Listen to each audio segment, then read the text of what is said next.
Hi guys, welcome back to our YouTube channel. क्या हाल है आप सबके दोस्तों? मैं बहुत बढ़िया हूं और उम्मीद करता हूं आप सभी लोग बहुत बढ़िया होंगे। आइए दोस्तों, आज की इस क्लास में हम मटेरियल कॉस्टिंग चैप्टर के स्टडी मैट के सारे बढ़िया बढ़िया क्वेश्चन निपटा देंगे जो मई 25 एग्जाम्स में और आगे आने वाले सभी एग्जाम्स के लिए बहुत ज़्यादा इंपॉर्टेंट है। ठीक है फ्रेंड्स, आओ बिना कोई टाइम वेस्ट करे अपना स्टार्ट करते हैं और मटेरियल कॉस्ट के बढ़िया बढ़िया क्वेश्चंस करेंगे। तो सबसे पहले मैं आ रहा हूं आपके साथ इलस्ट्रेशन नंबर 4 पे। सबसे पहले आते हैं इलस्ट्रेशन नंबर 4 पे। ये आपका इलस्ट्रेशन नंबर 4 है। 1 2 3 बेटा बहुत आसान है, बिल्कुल बेसिक है, आप करके देखोगे आपसे हो जाएगा। ठीक है, तो स्टार्ट करेंगे अपन इलस्ट्रेशन नंबर 4 से। आप निकाल करके रखना। देखो क्या है दोस्तों, कह रहा है compute EOQ and total variable cost. कह रहा है ईओक्यू निकालो और साथ में बोला है टोटल वेरिएबल कॉस्ट निकालो। स्टडी मेट आप सबके पास है, खोल के रखना। पहले बोला एनुअल डिमांड। एनुअल डिमांड का मतलब हो गया ए। ठीक है, ईओक्यू का फॉर्मूला क्या होता है बेटा? ईओक्यू का आपका फॉर्मूला आएगा 2AO अपॉन में सी रूट में। सही बात है ना? ए का मतलब क्या होगा? ए का मतलब बताओ जल्दी से, एनुअल डिमांड। ओ का मतलब क्या होगा? Ordering cost per order. C का मतलब क्या होगा? Carrying cost per unit per annum. Sir unit price दिया हुआ है, ऑर्डरिंग कॉस्ट दे रखी है। ऑर्डरिंग कॉस्ट मतलब ओ मिल गया मेरे को। स्टोरेज है 2%, इंटरेस्ट है 12, ऑब्सोलेसेंस रेट है 6। तो कैरिंग कॉस्ट की परसेंटेज कितनी हो गई बेटा? कैरिंग कॉस्ट की परसेंटेज आ जाएगी 12 और 2 14, 14 और 6 20%। सही बात है ना? हम ये 20% लगाएंगे, किस पे लगाओगे? यूनिट प्राइस पे। तो क्या मिलेगा? सीसी पर यूनिट पर एनम। कितना हो गया? ये हो गया 20% ऑफ 20 यानी कि 4। सही है ना? ऑर्डरिंग कॉस्ट एक ऑर्डर की चाहिए होती है, carrying cost per unit per annum हमें चाहिए होती है। ईओक्यू आ जाएगा। ईओक्यू के बाद बोला टोटल वेरिएबल कॉस्ट। पहले इतना पार्ट दिखाता हूं। ये देखो, आपने ये जोड़ा बेटा, ये आया 20%, कोई दिक्कत तो नहीं। सीसी आया 4, ईओक्यू निकाला, ईओक्यू में सारी डिटेल डाली, ईओक्यू हो गया 200 यूनिट्स। फिर क्या बोला था? Total variable cost. बेटा टोटल वेरिएबल कॉस्ट क्या मतलब होगा? टोटल वेरिएबल कॉस्ट का सर पीसी भी ले लो, ओसी भी ले लो और सीसी भी ले लो, खत्म हो गया। तो आओ, पीसी कैसे ली जाती है? Annual requirement. ध्यान रखना, एनुअल रिक्वायरमेंट को परचेज प्राइस से मल्टीप्लाई करते हैं। Annual requirement into purchase price. Ordering cost कैसे आएगी? ऑर्डरिंग कॉस्ट आएगी, पूरे साल में मंगाने हैं 5000, एक बार में मंगा रहा हूं 200 यूनिट। एक बार में ईओक्यू जितना मंगा रहा हूं ना, तो यहां से मेरे नंबर ऑफ ऑर्डर्स आ गए। नंबर ऑफ ऑर्डर है 25, एक की कॉस्ट है 16। ठीक है, ईओक्यू पे ओसी और सीसी सेम होती है। अब देखो गोदाम में कितना आया? गोदाम में आया 200। ऑन एन एवरेज गोदाम में कितना रहेगा? 100 यूनिट। एक की सीसी कितनी थी? सीसी पर यूनिट पर एनम कितना था आपका? 4 था। ये आ गया 400। सही है क्या यहां तक? हाँ सर बिल्कुल ठीक है। बेटा अगला पार्ट पढ़ना। ये क्वेश्चन पेपर में आया हुआ है 5 नंबर का, बहुत फालतू क्वेश्चन था, बट हाँ भाई पेपर में आया हुआ है तो अपने को करना होगा। अब आगे देखें और क्या है। कह रहा है डिटरमाइन द टोटल कॉस्ट। कह रहा है फिर से टोटल कॉस्ट निकालो अगर परचेज प्राइस चेंज हो गया, नया प्राइस ये आ गया। सर नया प्राइस आएगा तो क्या करेंगे? दादा नया प्राइस आएगा तो आपका ईओक्यू चेंज होगा ना। क्यों ईओक्यू चेंज होगा? ये तो वही है सर, ओ तो वही है सर। बेटा सीसी चेंज हो गया ना, क्योंकि सीसी लगेगा अब 20% ऑफ परचेज प्राइस पर, तो 20% ऑफ 12.80। सही है? बताओ क्लियर हो रहा है ना यहां तक? हाँ सर ठीक है। आओ अब आपको चेक कराता हूं, कुछ नहीं करा, यहां पर इन्होंने डाल दिया नया सीसी और नए सीसी की वजह से नया ईओक्यू आ गया। आगे पूरा काम वही है, ए निकाला, ए के बाद ओ निकाला। अब ओ कैसे आएगा? पूरे साल में 5000, एक बार में 250, ये आ जाएगा। और फिर आपका कैरिंग कॉस्ट आ जाएगी। ओसी और सीसी नए ईओक्यू पर भी सेम होंगे और टोटल वेरिएबल कॉस्ट आ गई। खत्म हो गया पहला क्वेश्चन। देख लो कितना आसान क्वेश्चन है। सही था ना? हाँ सर सही था। आओ 4 हमारा हो चुका। 5 बेटा बिल्कुल बेसिक क्वेश्चन है। 5 आपका वेरियस स्टॉक लेवल के ऊपर बिल्कुल बेसिक क्वेश्चन है, इसलिए नहीं करा रहा। जो अच्छे क्वेश्चन होंगे वो करेंगे, यहाँ तो सिर्फ फॉर्मूला डालना है। ठीक है, क्वेश्चन नंबर 6 देखते हैं। आओ, जो अच्छे अच्छे क्वेश्चन हैं वो सारे करा के जाऊंगा, मुझे जहां पता है बच्चा अटकता है। आओ सबसे पहले बोला बेटा रीऑर्डर लेवल। रीऑर्डर लेवल के जल्दी से फॉर्मूले बताओ। पहला होता है मैक्सिमम कंजम्पशन इनटू में मैक्सिमम लीड टाइम। दूसरा अगर सेफ्टी स्टॉक होगा, safety stock plus average consumption into average lead time. Maximum level का फॉर्मूला बोलो, reorder level plus reorder quantity minus minimum consumption minimum lead time. Minimum level का reorder level minus average consumption average lead time. Danger level में क्या होता है भाई? तो danger level में आता है हमारा इमरजेंसी परचेज का lead time into average consumption. आओ क्वेश्चन पढ़ते हैं। Reordering quantity is to be calculated on the basis of following information. आपको रीऑर्डर क्वांटिटी निकालनी है।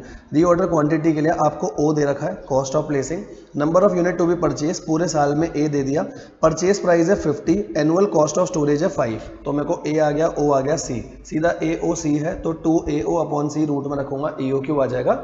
और जब तक बेटा क्वेश्चन साइलेंट है, EOQ equal to reorder quantity. पता है नहीं तो आपको? हाँ सर बहुत अच्छे से पता है, economic order quantity, reorder quantity बिल्कुल सेम होता है, ठीक है। अच्छा यहां से आप निकाल लोगे। इसके बाद देखो डिटेल ऑफ लीड टाइम में क्या लिखा है, एवरेज है 10 दिन, मैक्सिमम इतना, मिनिमम इतना, सारे दे दिए, इमरजेंसी परचेज भी दे दी। कंजम्पशन देखो, कंजम्पशन आपको एवरेज दी है, मैक्सिमम दी है, क्या मिनिमम आ जाएगी? बिल्कुल सर, मिनिमम पता नहीं कितनी है पर मैक्सिमम है 20 डिवाइड बाय 2 तो एवरेज है 15, यहां से मिनिमम भी निकाल लो। मिनिमम हो गया 30 माइनस 20, मिनिमम हो गया 10 यूनिट, मिनिमम हो गया बेटा 10 यूनिट पर डे। और दूसरी सबसे इंपॉर्टेंट बात, कंजम्पशन भी डेज में है, लीड टाइम भी डेज में है, कोई दिक्कत नहीं आएगी। अब देखो क्वेश्चन क्लियर हो गया। उसने बोला क्या था, सब कुछ निकालना था। पहला हमने रीऑर्डर क्वांटिटी निकाली होगी, देखो आपको नीचे दिखा देता हूँ। ये हमने एक तो निकाला 10 यूनिट, ये क्या निकाला आपने, मिनिमम निकाला, और इसके साथ में ये क्या निकाला आपने, रीऑर्डर क्वांटिटी मतलब EOQ। जैसे ये निकाला फिर तो नॉर्मल फॉर्मूले हैं, जैसे रीऑर्डर का हो गया maximum usage, maximum lead time, दोनों चीजें क्वेश्चन में है, ठीक है। और रीऑर्डर आ जाएगा तो अगला मैक्सिमम का फॉर्मूला हो जाएगा रीऑर्डर लेवल, रीऑर्डर क्वांटिटी है EOQ minus minimum rate of consumption आपने अभी निकाला, और साथ में मिनिमम लीड टाइम, ठीक है। फिर मिनिमम का फॉर्मूला भी सिंपल सीधा सीधा फॉर्मूला है। डेंजर लेवल, ये देखो डेंजर लेवल भी दिखा देता हूँ, डेंजर लेवल कैसे निकलेगा, उसने आपको दे रखा है ऑलरेडी। डेंजर लेवल के लिए बोला हुआ है इमरजेंसी परचेज है 4 दिन का और एवरेज कंजम्पशन है 15, तो डेंजर लेवल आ जाएगा आपका 60। सही है ना, इजी क्वेश्चन था? हाँ सर बिल्कुल इजी था। बेटा देखो सारे क्वेश्चन पे कमांड आनी चाहिए, बहुत बढ़िया बढ़िया क्वेश्चन होते हैं स्टडी मैट के, और हम स्टडी मटेरियल ही नहीं करते। ICAI का स्टडी मटेरियल जरूर करके जाए। आओ अगला क्वेश्चन देखते हैं, इलस्ट्रेशन नंबर 7 क्या कह रहा है। बहुत बढ़िया इलस्ट्रेशन, पेपर में आने के पूरे chances. Messrs Tyro tube trade in 4 wheeler tyres and tubes, it stock sufficient quantity of tyre of almost every vehicle, ठीक है, हर एक की सफिशिएंट क्वांटिटी है। In year end 22-23 the report of sales manager reveal that Messrs Tyro tube experience stock out of tyres, tyre का stock out आया, ठीक है। क्या बोला, स्टॉक आउट कितना हो रहा है? स्टॉक आउट का मतलब आप कितने टायर्स आउट ऑफ स्टॉक हो जाओगे। जैसे पहले अगर आप 100 टायर्स का आउट ऑफ स्टॉक करोगे, ऐसा 2 बारी हो रहा है, 2 टाइम्स हो रहा है, ऐसा 2 टाइम्स हो रहा है। 80 टायर्स आउट ऑफ स्टॉक होंगे, ऐसा 5 टाइम्स हो रहा है बेटा। 50 टायर आउट ऑफ स्टॉक होंगे, ऐसा 10 टाइम्स हो रहा है। और ऐसे आपको ये सारा डाटा दे रखा है, और अगर आप सबका टोटल करोगे तो सबका टोटल ये 100 आ रहा है। अगर 100 आ रहा है तो क्या मैं ऐसा बोल सकता हूं 100 टायर आउट ऑफ स्टॉक होने की मेरी प्रोबेबिलिटी है 2%। अगर मैं प्रोबेबिलिटी निकालूं तो सही बात है ना, 2 आएगा। अगले में प्रोबेबिलिटी कितनी आएगी, 5। अगले में प्रोबेबिलिटी आएगी 10, क्योंकि सबके नीचे में टोटल 100 है। अगर टोटल 50 होता तो नीचे में 50 लेता, प्रोबेबिलिटी अलग आती, ठीक है। यहाँ कितना हो जाएगा 20%, यहाँ कितना हो जाएगा 30%, यहाँ कितना हो जाएगा 33%। सर कोई झंझट नहीं है, बिल्कुल आसान। बस यहाँ एक बात समझना बेटा, पेपर में ऐसा हो सकता है कि टोटल 50 हो। अगर टोटल 50 होता तो पहली प्रोबेबिलिटी आती 2/50, है ना। टोटल ध्यान रखना, यहाँ टोटल 100 था तो प्रोबेबिलिटी आराम से आ गई। नीचे बोला है messrs Tyro tube loses 150 per unit due to stock out. अगर आपके बिजनेस में आउट ऑफ स्टॉक है, कोई कस्टमर आया और वो वापसी चला गया, कह रहा यार यहाँ तो काम ही नहीं होता, यहाँ तो स्टॉक ही नहीं रखा, तो मेरा 150 रुपये का नुकसान होगा। और हर एक को संभालने के लिए, हर टायर को संभालने के लिए मेरी 50 रुपीज़ की कॉस्ट है, जो कैरिंग कॉस्ट होती है। कैरिंग कॉस्ट दे रखी है 50, मतलब जितना सेफ्टी स्टॉक रखोगे तो कैरिंग कॉस्ट तो आएगी, लेकिन आप नुकसान से बच सकते हो, तो दोनों को कंपेयर करना पड़ेगा। कह रहा है मैं ऑप्टिमम कितना सेफ्टी स्टॉक रखूँ, ये बताना है। ये क्वेश्चन बेटा पेपर में आ सकता है, ठीक है। सामने क्वेश्चन रखेंगे, दूसरी तरफ यहाँ दूसरी वाली PDF में मैं आंसर खोल लेता हूँ, ये लो, यहाँ पे इसका आंसर खोल लेते हैं, ये रहा, ये इसका आंसर है, समझना ये हमारा क्वेश्चन, ठीक है। सबसे पहला काम बेटा हम अपन क्या करेंगे, सबसे पहला काम है कि आपको यहाँ पर क्या निकालना पड़ेगा, प्रोबेबिलिटी। ये देखो अपन ने प्रोबेबिलिटी निकाली, मैंने आपको प्रोबेबिलिटी बता दिया, क्योंकि टोटल 100 था, 50 और 60 जो होता उस हिसाब से करते। अब आप आगे क्या करोगे देखना, हम एक एक करके केस उठाएंगे। सबसे पहला केस मुझे क्या दे रखा है कि सेफ्टी स्टॉक रखो कितना, 100। बात समझना, अगर हमारा सेफ्टी स्टॉक 100 है तो मैं क्या करूंगा, अगर सेफ्टी स्टॉक 100 है, इसका मतलब सर 0 यूनिट वाला आया कोई दिक्कत नहीं, 10 यूनिट वाला आया काम हो जाएगा, लेके चले जाएगा।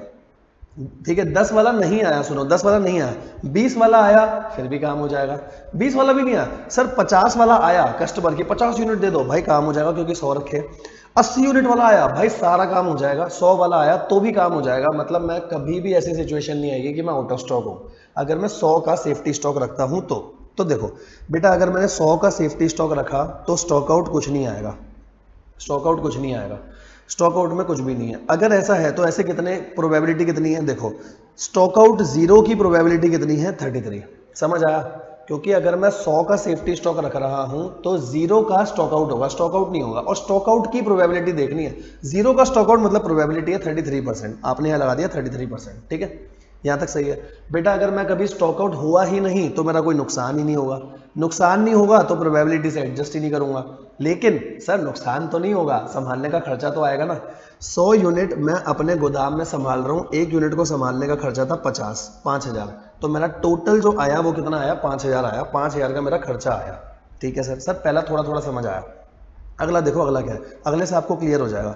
मैंने आपको बोला अगर मैं 80 का सेफ्टी स्टॉक रखता हूं तो बेटा 80 में समझना, जीरो वाला बंदा आया कुछ भी नहीं होगा, 10 वाला बंदा आया सामान ले जाएगा, 20 वाला आया सामान, 50 वाला सामान, 80 वाला सामान बेटा। लेकिन 80 का रख के अगर 100 वाला आ गया तो कस्टमर कह रहा हमें तो 100 ही यूनिट चाहिए दादा, मैं 80 तो दे दूंगा, 20 से क्या हो जाऊंगा, आउट ऑफ स्टॉक। अगर मैं 20 से आउट ऑफ स्टॉक होऊंगा तो आउट ऑफ स्टॉक हुआ 20 से, आउट ऑफ स्टॉक की प्रोबेबिलिटी देखना, आउट ऑफ स्टॉक 20 की, 20 के आउट ऑफ स्टॉक की प्रोबेबिलिटी क्या है, 0.2, तो यहां पर ले लो 0.02 मतलब। ठीक है, 20 के आउट ऑफ स्टॉक की प्रोबेबिलिटी 0.02 है। नहीं, यहां पर आपको एक चीज और समझाता हूं, देखो अपन यहां पर क्या करेंगे, यहां पे फंसना नहीं है। देखो समझना ध्यान से, फर्स्ट केस तो आसान था क्योंकि फर्स्ट में जीरो आ रहा था, दूसरे केस में फंसना मत। देखो अपन क्या करेंगे, अगर मैं 80 का सेफ्टी स्टॉक रख रहा हूं तो जीरो वाला बंदा आया सामान ले जाएगा, 10 वाला आया सामान ले जाएगा, 20 वाला आया सामान ले जाएगा, 50 वाला आया सामान ले जाएगा, 80 वाला सामान ले जाएगा, 100 में आउट ऑफ स्टॉक होगा। क्योंकि 100 के आउट ऑफ स्टॉक में 80 तो दे देंगे, 20 रह जाएंगे। पर बेटा बंदा तो 80 वाला, बंदा तो 100 वाला था ना, वो लेने तो पूरा 100 आया था ना, तो आउट ऑफ स्टॉक की प्रोबेबिलिटी ये वाली देखनी है। सबसे बड़ी गेम है, ध्यान रखना, कितना, 0.02 आया। यहां तक सही है? हाँ। अब सर अगर मैं 20 यूनिट से आउट ऑफ स्टॉक होऊंगा, अगर मैं 20 यूनिट से आउट ऑफ स्टॉक हुआ, अब मैं क्या करूंगा, अब मैं देखूंगा कि मेरा नुकसान कितना हो रहा है, नुकसान हो रहा है 3000 का। लेकिन सर 3000 का नुकसान तो जब होता ना, जब ऐसा होता ही होता, तो 3000 का नुकसान हो रहा है, इसको प्रोबेबिलिटी के साथ एडजस्ट करो, ऐसा होने की प्रोबेबिलिटी सिर्फ 2% है। तो 2% के हिसाब से मेरा जो एक्चुअल में नुकसान होगा, एक्चुअल में नुकसान कितना होगा, 60। कोई प्रॉब्लम तो नहीं? हाँ सर, इसके साथ साथ 80 यूनिट आपने रखे हैं, 80 यूनिट को संभालने का खर्चा कितना आएगा, 4000, टोटल कितना हो गया, 4060। सर थोड़ा थोड़ा समझ आया, आओ एक और समझते हैं, आपको अच्छे से क्लियर हो जाएगा। सर 80 भी हो गया। अब अगर बेटा मैं सेफ्टी स्टॉक रख रहा हूं 50 का, ध्यान से सुनना, अगर मैंने सेफ्टी स्टॉक रखा 50, अब क्लियर हो जाएगा, जीरो कोई दिक्कत नहीं, 10 वाला बंदा आया सामान ले गया, 20 वाला आया सामान ले गया, 50 वाला आया सामान ले गया। बेटा अगर 80 वाला आएगा तो 30 यूनिट से आउट ऑफ स्टॉक होगा, 100 वाला आएगा तो 50 यूनिट से आउट ऑफ स्टॉक होगा। पहले ये समझ आया, देखो 30 और 50, पहले आएगा 30 और 50। ठीक है, तो जो 30 वाला बंदा आउट ऑफ स्टॉक हुआ था वो रियल में सामान कितना लेने आया था, 80 वाला, तो क्या लगेगी प्रोबेबिलिटी, ये वाली। ठीक है, 50 वाला जो आउट ऑफ स्टॉक हुआ था उसमें बंदा रियल में सामान कितना लेने आया था, 100, तो प्रोबेबिलिटी क्या लगेगी, ये वाली। मतलब एक बार लगेगी 2%, एक बार लगेगी 5%, 0.02, 0.05, ये देखो 0.02, 0.05। सही है। नुकसान कितना होना था सर, अगर वो 50 यूनिट से आउट ऑफ स्टॉक होगा तो 50 इंटू 150 ये आएगा 7500। ठीक है, 30 इंटू 150 4500। लेकिन ऐसा हमेशा थोड़ी है, तो प्रोबेबिलिटी के साथ एडजस्ट करोगे। अभी प्रोबेबिलिटी के साथ एडजस्ट नहीं करा, ये करा प्रोबेबिलिटी के साथ एडजस्ट। यहां तक सही है? हाँ सर। और इसके साथ साथ ये तो आपका खर्चा हो गया, 375 मेरा खर्चा है, इसके साथ साथ 50 यूनिट को संभालने का खर्चा होगा 2500, टोटल खर्चा आ गया इतना। हाँ सर, अब आया ना समझ में, अब अच्छे से समझ में आया। सर ऐसे सारा चेक करना पड़ेगा? हाँ बेटा, अपन ने 3 चेक कर लिए। अब देखो अगला, अगर मैं 20 का सेफ्टी स्टॉक रखूं तो 20 तक कोई कस्टमर आ रहा है, काम चल जाएगा। बेटा अगर 50 वाला कस्टमर आया तो 30 का आउट ऑफ स्टॉक हो जाऊंगा, यहाँ पे 60 का आउट ऑफ स्टॉक हो जाऊंगा, यहाँ पे 80 का आउट ऑफ स्टॉक हो जाऊंगा। 30, 60 और 80, ये देखो 30, 60, 80। अच्छा, प्रोबेबिलिटी कौन सी लूंगा, ऊपर वाली तीनों, 10, 5 और 2, तो ये आ जाएगा 10, 5, 2। ठीक है, बस उसके आगे सेम प्रोसेस है, आप ये निकाल लोगे तो मेरा टोटल यहाँ पर प्रोबेबिलिटी के साथ एडजस्ट करके खर्चा जो आ रहा है 1140, 20 यूनिट को संभालने का खर्चा 1000, टोटल आ गया 2140। तो मेरे को ये देखना है मेरी मिनिमम कॉस्ट कहाँ जा रही है। ऐसी जब मैं जीरो लेवल पे जाऊंगा, अगर मैं कुछ भी सेफ्टी स्टॉक नहीं रख रहा तो 10 वाला बंदा आके भी वापसी जाएगा, 20 भी, 50 भी, 80 भी, 100 भी, ठीक है। तो इस पे भी हमारी कॉस्ट निकल करके आएगी। अब मेरे को ये देखना है मेरी मिनिमम कॉस्ट कहाँ आ रही है, क्योंकि मेरे को सेफ्टी स्टॉक रखना है। तो देखो मिनिमम से मिनिमम कॉस्ट मुझे कहाँ मेंटेन करनी है, तो मिनिमम कॉस्ट मेरी आ रही है इस वाले पॉइंट पे 2140 वाले में। जो टोटल कॉस्ट मेरी मिनिमम है वो 2140 है, मतलब मेरे को 20 का सेफ्टी स्टॉक रखना चाहिए। देखो दिखा देता हूँ, सेफ्टी स्टॉक रखना चाहिए 20 यूनिट्स का। बताओ क्लियर हुआ क्या? बहुत अच्छा क्वेश्चन है, छोड़ के मत जाना। क्लियर है सर? आगे चले, आओ ये वाला क्वेश्चन हो गया हमारा। अब इस वाले क्वेश्चन के बाद आगे चलते हैं। ये इलस्ट्रेशन डन है, ठीक है। इसके बाद इलस्ट्रेशन नंबर 8 बहुत फालतू है, एबीसी के ऊपर नॉर्मल क्वेश्चन है, आप कर सकते हो। इसके ऊपर 9 क्वेश्चन मैं आपको दिखाता हूँ, क्या पता है पेपर में आ जाए, क्वेश्चन नंबर 9 आ जाए। 8 बहुत सिंपल था, जैसे कैटेगरी ए में डिक्रीजिंग ऑर्डर में डालते हैं, अगर क्वेश्चन लिखा तो 70%, बी नॉर्मल है आपका जो होगा बीच का, सी में 10% डालेंगे इंक्रीजिंग ऑर्डर में, ठीक है। ये देखो क्या लिखा है, अब factory uses 4000 variety of inventory. 4000 variety of inventory, बेटा ये लास्ट में देखो ये टोटल है 4000, इनको ना ये अलग से टोटल करके लिखना चाहिए था, इन्होंने लिखा नहीं, ये टोटल है, ठीक है। इस क्वेश्चन में थ्योरी है इसीलिए समझा रहा हूँ। In item of inventory holding and inventory usage following information is compile. क्या क्या इन्फॉर्मेशन कंपाइल करिए, देखो number of variety, number of variety का मतलब हो गया क्वांटिटी। देखो क्वांटिटी इसकी ज़्यादा है, क्वांटिटी की परसेंटेज देखो पहले वाले की बहुत ज़्यादा है, ठीक है। और इसकी वैल्यू देखो, इसकी वैल्यू बहुत कम है, इवन यूसेज भी बहुत कम है, क्वांटिटी बहुत ज़्यादा है, ठीक है। अगर आपको अच्छे से ध्यान हो बेटा, 3 कैटेगरी होती है ए बी सी। अगर मैं वैल्यू में चलूँ तो वैल्यू में ये हाईएस्ट होती है, ये लोवेस्ट होती है। अगर मैं क्वांटिटी में चलूँ तो उल्टा होता है, ये लोवेस्ट होगा, ये हाईएस्ट होगा, बस इसी बेसिस पे बी मॉडरेट होता है, ठीक है। बी की क्वांटिटी कम तो है, मतलब मॉडरेट है, देखो यहाँ पर भी, और परसेंटेज भी ठीक है, और यूसेज थोड़ी सी ज़्यादा है, ठीक है। अच्छा लास्ट वाले की देखोगे तो इसकी क्वांटिटी बहुत कम है, ठीक है, क्वांटिटी बहुत ज़्यादा कम, लेकिन वैल्यू बहुत ज़्यादा है, वैल्यू बहुत ज़्यादा है, यूसेज बहुत ज़्यादा है। तो अब आप खुद बता दो मेरे को, ये वाला कौन सा होगा, जो पहला वाला है वो क्या होगा। नीचे तो टोटल दे रखा है, अगर मैं आपको फर्स्ट लाइन आइटम बताऊं तो फर्स्ट लाइन आइटम में क्वांटिटी बहुत ज़्यादा, वैल्यू बहुत कम, ठीक है, क्वांटिटी बहुत ज़्यादा है, वैल्यू कम, कैटेगरी सी, ठीक है। ये तो कैटेगरी बी, और ये क्या हो जाएगा, कैटेगरी ए। बी तो डिसाइड ही नहीं करना होता ना, ए और सी डिसाइड कर लो, बी अपने आप आ जाएगा। तो सर ये बी कैसे हो गया, क्योंकि यहाँ पर देखो, बी तो छोड़ो, ए देखो कि यहाँ पे क्वांटिटी बहुत कम है लेकिन वैल्यू बहुत ज़्यादा है, ठीक है। बस इसी बेसिस पर आप आंसर करोगे। जैसे देखो नीचे आंसर दिखा देता हूँ आपको, इसका आंसर क्या दे रखा है, यहाँ देखते हैं। कह रहा है जो इसी के सामने दिखाऊं, ये देखो ये क्वेश्चन है ना आपका, यहाँ आंसर खोलता हूँ सामने की तरफ, इसमें खोल देता हूँ, ये देखो ये इसका आंसर आ गया, ठीक है। अब आप आंसर समझना, आंसर क्या है, ठीक है। आंसर में देखो क्या लिखा है, सबसे पहले बोला 15 नंबर ऑफ वेराइटीज, जो 15 नंबर ऑफ वेराइटी है उसको रखा कैटेगरी ए, और उसके बारे में लिख दिया कि यहाँ पर क्वांटिटी कम है, वैल्यू बहुत ज़्यादा है, कंजम्पशन बहुत ज़्यादा है। सेम 110 के लिए लिखा कैटेगरी बी, क्योंकि मॉडरेट है, एवरेज है, ठीक है। तीनों चीज़ों के बारे में आप बता दोगे, और लास्ट बोला कैटेगरी सी होगा, कैटेगरी सी के बेसिस पर हम बता देंगे, ठीक है। कोई डाउट तो नहीं ना, बिल्कुल सिंपल है ना? हाँ सर बिल्कुल सिंपल, मज़ा आ गया करके, मज़ा आ गया। आओ आगे चलेंगे, 9 तक हो गया हमारा। 9 के बाद 10 बिल्कुल फालतू है, 10 बहुत नॉर्मल सा है, कुछ भी नहीं है इसमें। इन्वेंट्री टर्नओवर रेशियो कैसे निकालते हैं, ऊपर आएगा कंजम्पशन, नीचे एवरेज स्टॉक। कंजम्पशन कैसे, opening plus purchase minus closing, नीचे एवरेज आ जाएगा। Number of days, number of days कैसे आएंगे, तो पूरे साल में होते हैं 365 दिन, डिवाइड कर दोगे इन्वेंट्री टर्नओवर रेशियो से, ठीक है, कि कितने दिन तक आपने गोदाम में सामान रखा, ठीक है। फालतू था, मैंने साथ के साथ करा दिया। ये क्वेश्चन 11 क्वेश्चन पेपर में आया है, तो ये भी एक बार देख लेते हैं बेटा। आओ देखते हैं क्या है। From the following data for the year ended, calculate the inventory turnover ratio of the two item and put forward your comments, ठीक है। ओपनिंग है, परचेज है, क्लोजिंग है। सबसे पहले कंजम्पशन बताओ, कंजम्पशन कितनी होगी। ओपनिंग में परचेज जोड़ोगे और ये माइनस करोगे, ठीक है। 56 आएगा शायद यहाँ, क्योंकि 10 में से 6 गए 4 और ये, हाँ ठीक है। यहाँ पर कितना आएगा, यहाँ 25,000 की कंजम्पशन आएगी। कंजम्पशन आ गई, एवरेज स्टॉक आपके पास है, इन्वेंट्री टर्नओवर रेशियो आ जाएगा। ये देखो सबसे पहले कंजम्पशन निकाली, हमारी भी आई थी, एवरेज स्टॉक निकाला, दोनों को डिवाइड करा, क्या आ गया, इन्वेंट्री टर्नओवर रेशियो। अब जिसका इन्वेंट्री टर्नओवर रेशियो ज्यादा होता है, बात समझना, इन्वेंट्री टर्नओवर रेशियो का मतलब है गोदाम में सामान आया गया आया गया आया गया आया गया, जल्दी जल्दी, ठीक है। तो जितनी बार आया गया मतलब उतना फास्ट मूविंग है। तो जिसका इन्वेंट्री टर्नओवर रेशियो ज्यादा, उसका इन्वेंट्री होल्डिंग पीरियड कम। होल्डिंग पीरियड का मतलब वो मेरे गोदाम में रुकता कम है, और रुकता कम है मतलब वो फास्ट मूविंग है। जिसका इन्वेंट्री टर्नओवर रेशियो कम मतलब उसका होल्डिंग पीरियड ज्यादा, मतलब वो मेरे गोदाम में ही रहता, सामान बाहर ही निकलता, तो वो क्या होगा, स्लो मूविंग। देखो तो जिसका इन्वेंट्री टर्नओवर रेशियो ज्यादा, जिसका ज्यादा है फास्ट मूविंग आएगा। कैसे, आप इन्वेंट्री होल्डिंग पीरियड निकालो। इन्वेंट्री होल्डिंग पीरियड हो जाएगा 365/7, ये हो जाएगा 365/2.5, अगर क्वेश्चन में कोई डेज नहीं दे रखे तो, ठीक है। ये आया 52, ये आया 146, मतलब ये 52 डेज तक गोदाम में रहेगा, ये 146 तक। तो अपन बता देंगे कौन सा फास्टर है, तो ए फास्ट मूविंग है और बी आपका स्लो मूविंग है, ठीक है। फालतू क्वेश्चन था, ये भी साथ के साथ अपन ने कर लिया, पेपर में आया हुआ था इसलिए अपन ने इलस्ट्रेशन करा। सारे क्वेश्चन करा के जाऊंगा बेटा, चिंता ना करो, जितने आईसीआई के इलस्ट्रेशन है जो बढ़िया बढ़िया है सारे, जो बिल्कुल फॉर्मूला टाइप है उसको क्या कराना, उसमें तो टाइम वेस्ट होगा ना खाली अपना, ठीक है। आओ यहाँ से आगे चलते हैं, इलस्ट्रेशन नंबर 12। ये भी देखना बेटा, मेरे हिसाब से थोड़ा सा इंपॉर्टेंट है, ये ध्यान से सुनना क्योंकि इसमें बच्चा गलती करता है, वेरी इंपॉर्टेंट। इलस्ट्रेशन 12, मैं सामने इसका आंसर भी खोल देता हूँ इधर, ये लो, यहाँ पर इसका आंसर भी सामने खोल के रखा है। देखो क्या क्वेश्चन है, ध्यान से सुनना। कहना 6 महीने का डाटा दे रखा है आपको। अब 6 महीने का डाटा क्या है सुनो। सबसे पहले आपने बेटा अप्रैल में सामान खरीदा, अप्रैल में सामान खरीदा इतना, इशू कुछ नहीं करा, तो अप्रैल में सामान रखा हुआ था, ऐसे लिख दूँ एक तरफ इन क्वांटिटी, ठीक है, इधर ही लिख देता हूँ सामने, देखना एक तरफ लिख दिया मैंने इन क्वांटिटी और दूसरी तरफ मैंने लिख दिया आउट क्वांटिटी। तो सबसे पहले आया था 200, ठीक है, गया कुछ नहीं, मतलब अभी तक कुछ नहीं गया। फिर मई में आया 300, यहाँ तक 300 आ चुका है, और टोटल कितना चला गया, 250 चला गया, 250 चला गया, मतलब मेरे पास अभी बैलेंस बचा हुआ है।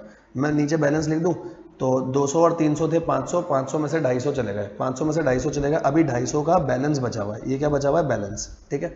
इसके बाद 425 और आया, ठीक है सर, अब 300 चला गया, अब 300 चला गया। अगर मैं आपको बोलूँ बैलेंस कितना बचा, टोटल था कितना, टोटल कर लो 250 और 425 का टोटल, 250 और 425 का टोटल आ रहा है 675, ठीक है। 675 में से 300 चला गया तो यहाँ पर आ रहा है 375, अब 375 बैलेंस है। फिर आपने 475 और मंगाया, अब की बार 550 गया, तो 375 प्लस 475 इतना आया, माइनस 550। अब इसके बाद मेरे पास बैलेंस अभी भी बचा है कितना, 300 का बैलेंस बचा है। 300 के बाद 500 और आया, 800 हो गया, 800 के 800 पूरे चले गए। मतलब यहाँ तक जितना सामान गोदाम में रखा था सारा चला गया। ये इस क्वेश्चन का सबसे इंपॉर्टेंट पार्ट है, बात समझना। आप क्वेश्चन में फीफो लगाओ, आप क्वेश्चन में लीफो लगाओ, आप क्वेश्चन में वेटेड एवरेज लगाओ, कुछ भी लगाओ, ठीक है। अभी मैंने पूरा क्वेश्चन पढ़ा भी नहीं, बट वैसे बता रहा हूँ मैं, क्वेश्चन में कुछ भी लगाऊं, मुझे एक बात पता है, जितनी क्वांटिटी आई थी वो सारी निकल चुकी है अगस्त तक, अगस्त तक सारी निकल गई। आप देख लो, चाहे आप फीफो के बेसिस पे करो, सर आया इतना था, इन सब का टोटल कर लो, गया इतना, चेक कर लो, सारा निकल गया। बेटा अगर अगस्त तक मेरा सब कुछ निकल चुका है तो सितंबर में आया 600 सितंबर में आया 600, जिसमें से 400 रखा हुआ है और 200 का क्लोजिंग स्टॉक बचेगा। चाहे मैं फीफो लगाऊं, लीफो लगाऊं, वेटेड एवरेज लगाऊं, बेटा पहले का तो सारा कुछ खत्म हो गया ना। तो अब इसमें क्लोजिंग स्टॉक की वैल्यू तीनों मेथड से सेम आएगी। देखो नीचे क्या लिखा है, जो इनका चीफ अकाउंटेंट था उसने आर्ग्यू करा कि value of closing stock remain the same. कह रहा value of closing stock same रहेगा, no matter which method of pricing of material issue is use. क्या आप एग्री करते हो? बच्चा अगर पहली बार में पढ़ेगा ना, क्या करना ही नहीं सर ऐसा थोड़ी होता है, मैं फीफो लगाऊं, लीफो लगाऊं, वेटेड एवरेज लगाऊं, वैल्यू तो अलग आती है। आपने भी क्लास में यही पढ़ा है बेटा, हमने क्लास में यही पढ़ा है, बट उस क्वेश्चन में ओपनिंग स्टॉक होता था, सितंबर के महीने का कुछ ओपनिंग होता तब ऐसा होता, या ऊपर में जितना इशू हुआ था, जो इशू हुआ और जितना हमारे पास रिसीट हुआ था, दोनों में डिफरेंस होता। यहाँ पे बात समझो, यहाँ पे अप्रैल से लेके, यहाँ अप्रैल से लेकर के अगस्त तक में, बेटा अप्रैल से अगस्त में जितना सामान आया, ये देखो ऐसे लिखूं, रिसीट में जितना आया, इशू में सारा का सारा निकल गया। तो बेटा यहाँ अगस्त तक तो क्लोज ही हो गया ना, अब तो बचा ही सितंबर है, सितंबर में कुछ ओपनिंग दिया नहीं, तो 600 आपको आया, 600 आपने खरीदा और 400 का आपने यूज कर लिया, तो 200 का बचेगा। किस रेट पे? 20 के रेट पे, चाहे मैं कोई भी मेथड लगाऊं, क्योंकि फीफो लीफो वेटेड एवरेज में ऊपर की तो क्वांटिटी खत्म हो गई ना सारी, ठीक है। अब देखो यहाँ बच्चा क्या कहा, सर फीफो तो समझ आ गया, लीफो में ऐसा थोड़ी होता है। बेटा लीफो में भी ऐसा होता है। देखो लीफो कैसे, आपने पहले इतना खरीदा फिर इतना खरीदा, ठीक है। अब लास्ट इन फर्स्ट आउट है, तो ये 250 कैसे जाएगा, 250 इसमें से ही तो जाएगा। जैसे 250 आपका इसमें से गया तो 50 और 200, बैलेंस तो अभी भी 250 ही बचा ना, ठीक है, बैलेंस तो ही बचेगा। अब 425 में से 300 जाएगा, बेटा 425 में से 300 जाए भले, 125 और 250, बैलेंस तो यही बचेगा ना। लास्ट में आते आते अगस्त में बैलेंस ही खत्म हो गया, ठीक है। तो यहां पर देखो क्या लिखा है, समझना, चाहे लीफो लगाओ, फीफो लगाओ, वेटेड एवरेज लगाओ, क्योंकि हर महीने के एंड में इशू भी तो हो रहा है, तो क्वांटिटी तो खत्म ही हो गई। तो 30 सितंबर को कह रहा है 200 यूनिट बचे हैं। अब देखो यहाँ इसने भी ऐसे ही लिखा, क्या बोल रहा है पढ़ के देखते हैं।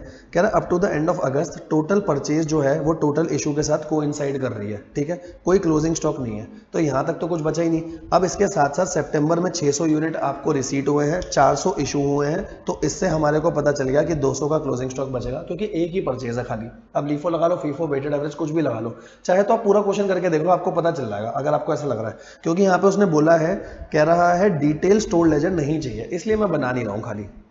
ठीक है, तो बस यहाँ तक हो गया। तो इसमें क्या लिखा है पढ़ के देखना। कह रहा है in the view of this the argument of chief accountant appear to be correct. वो करेक्ट है क्योंकि सिर्फ एक ही परचेज और एक ही इशू है मंथ में, कोई ओपनिंग स्टॉक नहीं है। तो यहाँ पे मेथड ऑफ प्राइसिंग जो है, प्राइसिंग ऑफ मटेरियल, वो इररिलेवेंट हो गया, उसका कोई काम ही नहीं रहा बेटा। Therefore in given case one should agree, वो एग्री कर सकते हैं आर्ग्यूमेंट से चीफ अकाउंटेंट के। नीचे लिखा है it may however be noted, chief accountant जो है उसका स्टैंड सही नहीं होता, would not stand if one find the value of closing stock at the end of each month। अगर हर महीने के एंड में क्लोजिंग स्टॉक देख रहे हो जब बात अलग है, क्योंकि क्वांटिटी अलग होगी, बट अगर मैं पूरे पीरियड का देख रहा हूं तो अगस्त तक तो सब खत्म हो गया, तो सितंबर के अकॉर्डिंग सही है। ठीक है, तो चीफ अकाउंटेंट का इस वाले क्वेश्चन में सही था, वैसे सही नहीं होता। अगला क्वेश्चन बिल्कुल थ्योरी है, कह रहा लीफो हम कब लगाएंगे, तो ये आप पढ़ सकते हो लीफो मेथड हमारा कब लगेगा। पहला पार्ट बहुत अच्छा था, इस वजह से आप लोगों के साथ यहाँ पे डिस्कस कर लिया। ठीक है, आओ 13 क्वेश्चन भी देख लेते हैं। वैसे 13 बिल्कुल फालतू क्वेश्चन है। कह रहा है ओपनिंग स्टॉक रखा है आपने 100 यूनिट 5 रुपए के हिसाब से, इस दिन पर परचेज करा, परचेज करने के साथ साथ इस दिन पर इशू करा। देखो पहले परचेज करा 5, 8, 12 को, परचेज करा है 5, 8 और 12 को, और इशू करा है 6 को, मतलब इन्हीं के बीच में एक इशू भी करा है, फिर 10 को भी इशू करा है, फिर 14 को भी इशू करा है। ठीक है, कह रहा है फीफो और लीफो के हिसाब से बताना है मटीरियल कंज्यूम। मटीरियल कंज्यूम का मतलब होता है, देखो आपके स्टोर लेजर में कितने कॉलम होते हैं, पहला रिसीट, दूसरा इशू, फिर बैलेंस, ऐसे ही होता है ना। ये रिसीट होता है, ये इशू होता है, ये बैलेंस होता है। तो इशू के कॉलम के सबके टोटल को हम कंजम्पशन कहते हैं, बट इशू के कॉलम में जितनी चीजें आएंगी वो तो लोगे। अगर कोई चीज रिटर्न हुई है वो सब नहीं आएगा, कोई शॉर्टेज है, लॉस है, एबनॉर्मल लॉस है, वो नहीं आएगा। जो नॉर्मल इशू करा होता है वो आता है, मतलब सारी की सारी फालतू चीजें नहीं आएंगी। जैसे कुछ रिटर्न हुआ, कुछ दूसरे डिपार्टमेंट से आया, मतलब अगर इशू के कॉलम में कोई एंट्री आ रही है तो शॉर्टेज हुआ, अगर ऐसा कुछ है तो नहीं आएगा यहाँ पे। ठीक है, जैसे अगर हम सप्लायर को रिटर्न करते हैं तो इशू के कॉलम में डालते हैं ना, वो मत लेना। ठीक है, ऐसा कोई आइटम ही नहीं है यहाँ पे। तो कह रहा है वैल्यू ऑफ स्टॉक बताओ, आओ निकाल लेते हैं। जब आप यही क्वेश्चन फीफो से करोगे तो फीफो से कैसे करोगे, देखो ओपनिंग था इतना, परचेज करा इतना, अब फीफो के हिसाब से इशू कैसे होगा, इन्होंने तो पूरा भी नहीं बनाया, इन्होंने तो सीधा कर दिया।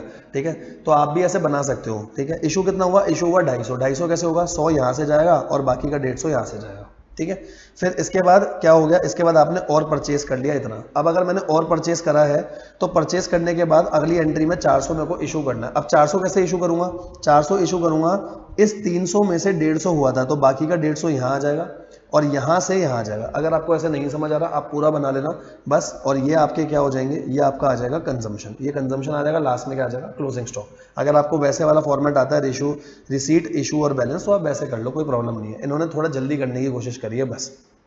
ठीक है, सेम ऐसे ही क्वेश्चन इन्होंने लीफो से भी कर दिया, लास्ट इन फर्स्ट आउट से भी कर दिया। ठीक है, कह रहा दोनों के स्टॉक ऑफ मटेरियल की वैल्यू बता दो, वैल्यू भी हमने बता दी। और क्या बोला था इस क्वेश्चन में, क्लोजिंग स्टॉक के बाद एक्सप्लेन वाई जो फिगर है वो डिफरेंट है। भाई डिफरेंट तो आएगी ना। अच्छा नीचे लिखा है you need not draw up the store laser.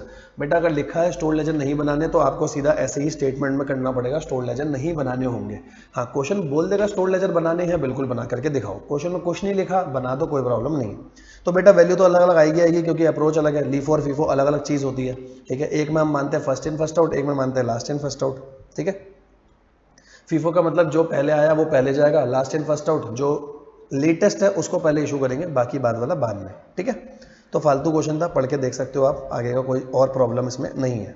ठीक है, पहला पार्ट अच्छा था इसलिए मैंने वो डिस्कस कर दिया था आपके साथ। आगे चलते हैं और क्वेश्चन देखते हैं। बस मेरे हिसाब से तो सारे हो गए क्वेश्चन, और तो कोई क्वेश्चन, अच्छा ये बचा ना 14 बचा। आओ 14 भी देखेंगे क्वेश्चन, इसका भी आंसर यहाँ निकाल देता हूँ। 69 पे आंसर होगा इसका। आओ जी, ये इसका भी आंसर मैंने यहाँ पर निकाल दिया, देखेंगे। ठीक है, 14 देखो, 14 के बाद पीछे के भी कुछ क्वेश्चन है, केस बेस्ड सिनेरियो है, सब करेंगे। ठीक है,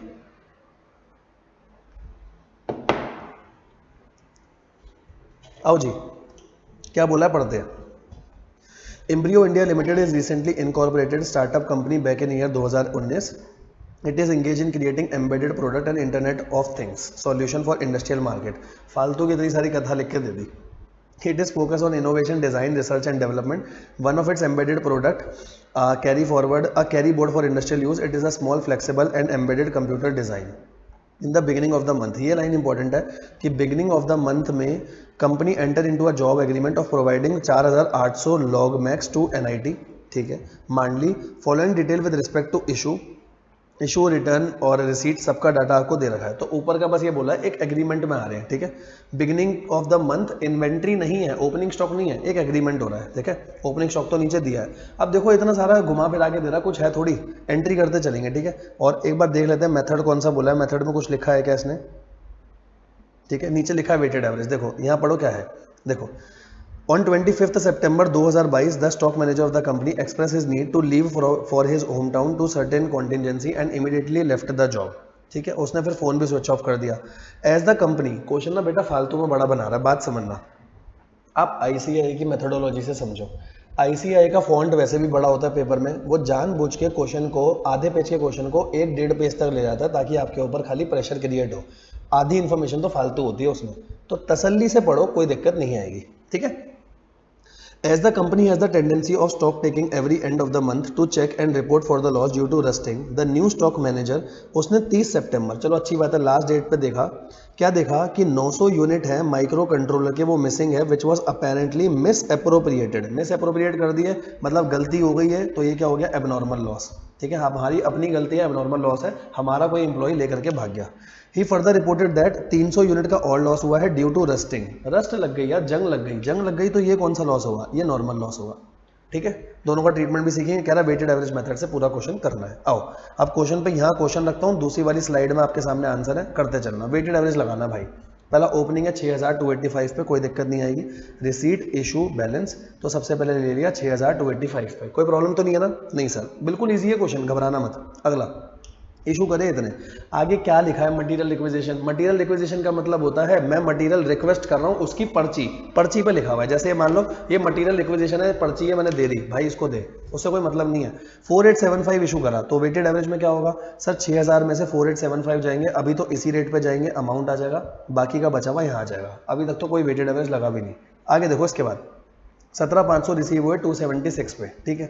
अब 17500 रिसीव हुए 276 पे, इतना आ गया। अब वेटेड एवरेज आएगा, वेटेड एवरेज कैसे लगेगा, देखो सबसे पहले दोनों की वैल्यू को ऐड करना, दोनों की वैल्यू को ऐड करो, तो वैल्यू थी, एक आ गई 320,625, दूसरा है 48,30,000, टोटल मिला के ये वैल्यू आ जाएगी, ठीक है। टोटल वैल्यू ये, टोटल क्वांटिटी आ गई 17500 और 1125, ये हो गया 18,625। वैल्यू और क्वांटिटी को डिवाइड कर दो, ये रेट आ जाएगा आराम से। वेटेड एवरेज में यही होता है, पुरानी जो वैल्यू बची है वो और अभी वाली, सारी वैल्यू ऊपर, सारी क्वांटिटी नीचे, रेट आ गया। यहाँ तक तो कोई प्रॉब्लम नहीं है ना, नहीं सर, रेट आ गया। अब जो भी अगला इशू होगा वो इसी रेट पर होगा, ठीक है। अगला देखो इशू बोला उसने, इशू बोला 12000 यूनिट का, तो 12000 यूनिट इसी रेट पे गया, बाकी का इसी रेट पे सामान बच जाएगा, सेम इसी रेट पे सामान बचेगा, ठीक है। अगर डेसिमल बहुत सारे आ रहे हैं तो 2 डेसिमल तक आप ले सकते हो, बाकी वैल्यू वही लिखना जो ऊपर से प्लस माइनस करके आई है, ठीक है। अच्छा, इसके बाद और क्या हुआ, अब देखो return to store. Return to store का मतलब स्टोर को मिला है, प्रोडक्शन डिपार्टमेंट से मिला होगा। रिटर्न टू स्टोर इतना आया बाय टेक्निकल डिवीजन, तो भाई वेटेड एवरेज वाले सेम रेट पर आएगा, तो मुझे मिला है, मुझे मिला उसी रेट पे मिला होगा जिस रेट पे मैंने अभी इशू करा है, जो अभी जस्ट इशू करा है उसी रेट पे मुझे वापसी मिलेगा, ठीक है सर। तो अब टोटल फिर से क्वांटिटी वही हो गई, 9000 तक आ गया मैं, ठीक है। अगला देखो, अगला क्या है, 9000 यूनिट और लिए हैं 288 के रेट पे। अब देखो आपने 9000 यूनिट और लिए 288 के रेट पे, इतना हो गया। अब क्या होगा, 9 और 9 18000, इन दोनों को ऐड करो, देखो किस दोनों को, एक इसको और एक इनको, इनको आपस में ऐड करो, इनको ऐड करोगे ये आ जाएगा, वैल्यू और क्वांटिटी को डिवाइड करोगे क्या आ जाएगा, रेट आ जाएगा, सही है। इसके बाद क्या हुआ, इसके बाद आपने 700 सप्लायर को रिटर्न करे, बेटा 700 सप्लायर को रिटर्न करे। आगे पढ़ के देखो कौन सा परचेज ऑर्डर है, परचेज ऑर्डर है 160/22, यहाँ इंपॉर्टेंट है। सप्लायर को मैं उसी रेट पर रिटर्न करूंगा जिस रेट पर खरीदा है, भाई मेरी अपनी दुकान में जो चल रहा हो मैं उसे तो उसी पर दूंगा ना जिस पर खरीदा है। तो ये देखो 160 2022 यही है, मैं सप्लायर से लेके आया था 288 में, तो वापसी भी इसी पे करूंगा, 700 का 288, ये ध्यान रखना, वापसी इसी पे करा, बाकी का बैलेंस आ गया। अब वेटेड एवरेज चेंज हो जाएगा। अब वेटेड एवरेज चेंज कैसे होगा, सुनो, 18000 में से 700 गए तो बचे कितने, 17300, सर बचे इतने, वैल्यू में इसमें से ये गया तो वैल्यू इतनी बची, डिवाइड कर दो, रेट आ जाएगा, सही है ना, हाँ सर सही है बिल्कुल। फिर 9500 और दिया तो 9500 और दे दिया उसी रेट पे, बाकी रेट चल रहा है। इसके बाद 2 शॉर्टेज थी, एक थी एबनॉर्मल लॉस।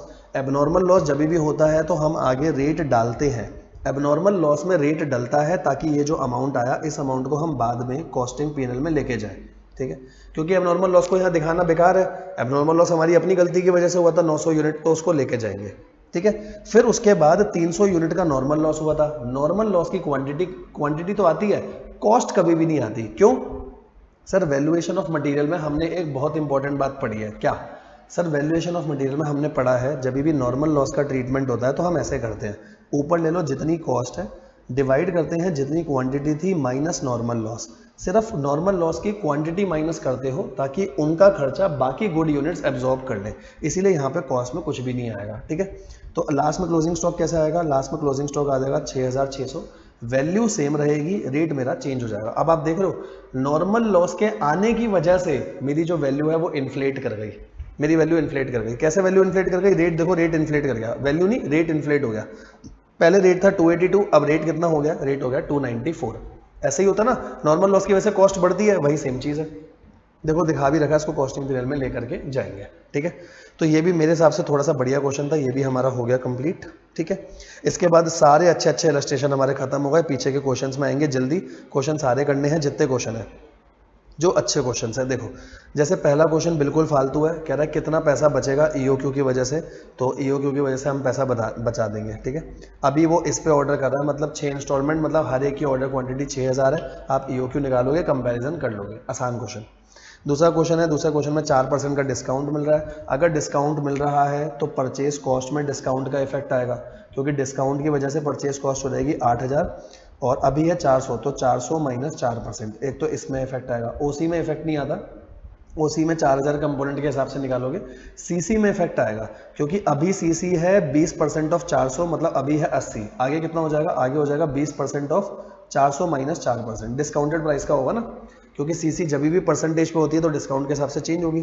ठीक है, आप कर लोगे, आसान है ये क्वेश्चन, बहुत ही ज़्यादा आसान है। ए दे रखा है, ओ दे रखा है, सी दे रखा है, बस ईओक्यू निकालना है, तो इसलिए ये भी क्वेश्चन इतना इंपॉर्टेंट नहीं है। ठीक है, क्वेश्चन नंबर 4, क्वेश्चन नंबर 4 से करेंगे, ध्यान से सुनना। मेरे को 4 क्वेश्चन और एक केस बेस्ड सिनेरियो आपके साथ डिस्कस करना है। ठीक है, अब देखो ये क्वेश्चन पेपर में बहुत आया, बहुत बार। देखो क्या है, मुश्किल से 15-20 मिनट और संभालना अपने आप को, आईसीआई का स्टडी मटेरियल खत्म करेंगे बेटा पूरा। Company uses 3 raw material, 3 raw material है। सबसे पहले देखो usage per unit of product, मतलब एक फिनिश गुड्स को बनाने के लिए रॉ मटेरियल ए लगेगा 10 किलो। ठीक है, एक फिनिश गुड्स को बनाने के लिए रॉ मटेरियल लगेगा 4 किलो, बी वाला, और सी लगेगा 6 किलो। ये बहुत इंपॉर्टेंट है। सबकी रीऑर्डर क्वांटिटी दे रखी है, प्राइस दे रखा है, delivery period minimum average maximum है, रीऑर्डर लेवल भी दे रखा है, ROQ भी है, ROL भी है, और मिनिमम लेवल भी दे रखा है। ठीक है सर, सबसे इंपॉर्टेंट लाइन वीकली प्रोडक्शन। बेटा प्रोडक्शन का मतलब ये फिनिश गुड्स है, कंजम्पशन नहीं है, ये फिनिश गुड्स है कि फिनिश गुड्स का मिनिमम इतना, मैक्सिमम इतना, एवरेज भी दे रखा है। ठीक है, अब उसने बोला मिनिमम स्टॉक निकालो ए का। सबसे पहले फॉर्मूला बताओ बेटा, ए का बोला है, ए पे फोकस करना। फॉर्मूला होता है reorder level minus average consumption average lead time. अब देखो कितना आसान है, ए का लीड टाइम बताना है एवरेज। ए का लीड टाइम है सर एवरेज, यहाँ करता हूँ अलग पेन से, ए का लीड टाइम है 2 वीक है। ठीक है, 2 वीक से, ये भी वीकली है तो कोई दिक्कत ही नहीं है। अगर वीकली कंजम्पशन और लीड टाइम वीकली सेम नहीं होता तो पहले सेम कर दे। ठीक है, एक बार ऐसा क्वेश्चन भी आया, मैंने कंपाइलर में डिस्कस करा है, कंपाइलर की वीडियो आपको मेरे चैनल पे, एवीजी के चैनल पे, जहां से लेना चाहो वहां से मिल सकती है। ठीक है, एवरेज लीड टाइम इतना आ गया, आगे देखना एवरेज कंजम्पशन लेंगे। अब कंजम्पशन देखो एवरेज कैसे आएगी बेटा, 200 यूनिट तो फिनिश प्रोडक्ट की एवरेज प्रोडक्शन है ना, 200, और हर यूनिट को बनाने में ए लगा था 10 किलो, तो यहाँ कितना आ जाएगा 200 इंटू 10, क्योंकि ये मेरा रॉ मटेरियल है। 200 एवरेज फिनिश गुड्स का था, इंटू 10 करेंगे, और रीऑर्डर लेवल क्वेश्चन में गिवन है ए का 8000, सॉल्व कर लो, आंसर आ जाएगा 8000 माइनस कितना होगा, 4000 होगा ना, तो इसका 4000 आंसर आएगा। चेक करा देता हूँ, ये देखो इसका आंसर अपन यहाँ खोल लेते हैं, ये इधर खोला ना, तो दूसरी वाली फाइल में खोल लेता हूँ ताकि आपके सामने रहेगा। क्वेश्चन नंबर 8 है ना, 8 था, कौन सा था, 4th क्वेश्चन है ना, क्वेश्चन नंबर है 4। आओ चेक करा देता हूँ आपको, ये देखो 4 का पहला आंसर देखना 4000 किलो, सेम उसी तरीके से हमने करा है। अगर आपको ये प्रोडक्शन वाला समझ में आ गया तो अब क्वेश्चन हो जाएगा, जैसे मैक्सिमम स्टॉक है बी का, एक और करा देता हूँ। मैक्सिमम स्टॉक बी में क्या करोगे, reorder level plus reorder quantity minus minimum consumption minimum lead time. तो रीऑर्डर लेवल देखो, पहले बी का रीऑर्डर लेवल दिया हुआ है क्या, रीऑर्डर लेवल बी का है 4750, रीऑर्डर क्वांटिटी है 5000 minus minimum consumption minimum lead time, तो मिनिमम लीड टाइम है 3, मिनिमम कंजम्पशन है 175 इंटू में 4, ये ध्यान रखना। ठीक है, तो 47 जो भी था अब इसके बेसिस पे हो जाएगा, ये देखो इधर दिखा दो 4750 5000 सेम। ठीक है, अब आप कोई भी पार्ट इसका कर सकते हो, मेन पार्ट थी प्रोडक्शन जिसमें मैंने हाईलाइट करा है। पेपर में कंजम्पशन आएगा तो अलग होगा, प्रोडक्शन आएगा तो ऐसे करेंगे। ठीक है, बाकी कोई दिक्कत नहीं है। अच्छा 5th क्वेश्चन देखो, 5th भी आसान है क्वेश्चन, बहुत ईजी है। कह रहा है प्राइस चेंज हो रहा है भाई, प्राइस बार बार चेंज हो रहा है। अगर आप 500 टन के अंदर कोई भी क्वांटिटी मंगाओगे तो प्राइस इतना है। जैसे जाते हैं ना हम सप्लायर के पास तो वो डिस्काउंट देता है, सर 500 से कम लोगे प्राइस इतना, 500 से 1000 के बीच में लोगे इतना, 1000 से 2000 के बीच में इतना, 2000 से 3000, 3000 से 4000, 3000 से मतलब अब सारा दे दिया। ठीक है। एनुअल रिक्वायरमेंट मेरी 5000 है, मतलब ए तो ये हो गया, ए ये हो गया, ओ ये हो गया। सर ए ओ सी मिल जाए तो वैसे ई ओ क्यू आ जाएगा, लेकिन देखो यहाँ पे 20% तो दिया है। अब कैरिंग कॉस्ट निकलता है परचेज प्राइस का, और परचेज प्राइस अलग अलग है, तो यहाँ पे ई ओ क्यू का फॉर्मूला नहीं लगेगा, सारे केस अलग लगेंगे। इन सभी केसेस पे मैं देखूंगा पीसी ओसी सीसी कहाँ पर मिनिमम आ रहा है। ठीक है, तो पहले पार्ट में तो मुझे ये करना है, कह रहा है देखो मोस्ट इकोनॉमिकल परचेज लेवल बताओ, फॉर्मूला नहीं लगाना क्योंकि हर एक का परचेज प्राइस अलग अलग है, तो अपन इस तरीके से करेंगे। दूसरे पार्ट में फॉर्मूला लगेगा। दूसरा पार्ट पढ़ो क्या है, कह रहा है what will be your answer to the above question if there are no discount, कोई डिस्काउंट नहीं है, सीधा प्राइस दे रखा है। अगर सीधा प्राइस दे रखा है तो सीसी कितना हो जाएगा, सीसी हो जाएगा 20% ऑफ 1500, 20% ऊपर से लिया 1500, ये हो गया 300 सीसी है। ए आपके पास 5000 है ही सही, ओ आपके पास 1200 है ही, सीधा ई ओ क्यू लगा दूंगा। ठीक है, ऊपर वाला पार्ट दिखा देता हूँ एक बार, ये वाला पार्ट फिफ्थ है ना, यहाँ आंसर खोल लेते हैं इसका, आओ, ताकि आंसर और क्वेश्चन साथ साथ चले। ये देखो, अब सबसे पहले पूरे साल में मंगाना है 5000, पूरे साल में 5000 मंगाना है, और कोई भी क्वांटिटी देनी रखी है तो हम अपने आप से अज्यूम कर लेते हैं, जैसे लेस देन 500 में मान लो कि 400। और आईसीआई क्या करेगा बेटा, अब जैसे अगला है 500 मंगाओ या 1000 तक, तो आईसीआई ये स्टार्टिंग पॉइंट उठा लेता है सबके अजम्पशन में, तो आप भी ये उठा लो ताकि एग्जैक्टली आंसर सजेस्टेड से मैच कर जाएगा। ठीक है, पहला 400 उठाया, आगे कुछ नहीं करना, बहुत सिंपल, 500 से 1000, तो 500 उठा लो, फिर 1000, 2000, 3000, ये देखो दिखाता हूँ। ऑर्डर साइज एक बार 400 उठाया, 400 के साथ एक बार 500, 1000, 2000, 3000। ठीक है, सबसे पहले नंबर ऑफ ऑर्डर। अब बेटा नंबर ऑफ ऑर्डर पहले वाले में कितने आएंगे, पूरे साल में 5000, एक बार में 400, ये आ रहा है 12.5।